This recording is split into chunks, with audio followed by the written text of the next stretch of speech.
Denver Barkey, the London Knights, this year's OHL Humanitarian of the Year, and the first London Knight in quite some time to win that award. I'm sure that has to have a special place for you. Yeah, it does. And, London's treated me so well in the community. Just to see the support over my 4 years in time there, see how they treat my teammates, to give back and, do the Barkey's Buds program and all that. It was the least I could do to give back to the community there.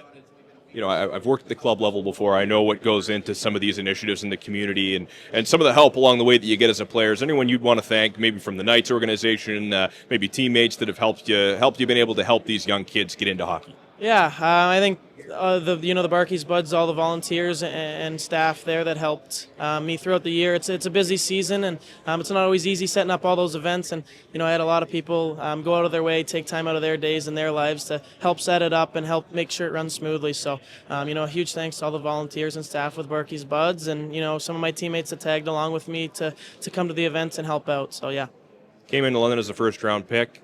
You've felt the depths of losing a Memorial Cup final, losing an OHL final, but to come out in your 19-year-old year and win a Memorial Cup, you've really experienced the full range of what it is to play in the OHL, haven't you? Yeah, I've kind of gone through a lot and ups and downs, and we went to the OHL finals, lost, then we won and lost the Memorial Cup finals, and then we did it all in the final year. It was just it was a great year. It's going to be the year I remember for a lot for the rest of my life. These guys are brothers. We're all brothers now, and it was just a surreal experience, and just happy we ended off the story on the right note.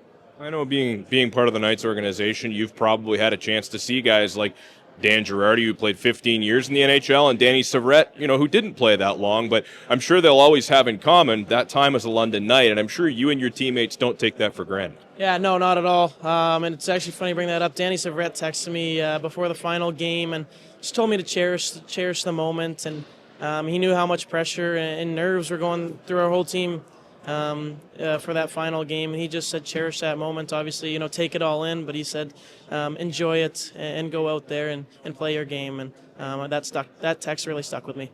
Thanks, Denver. Thank you.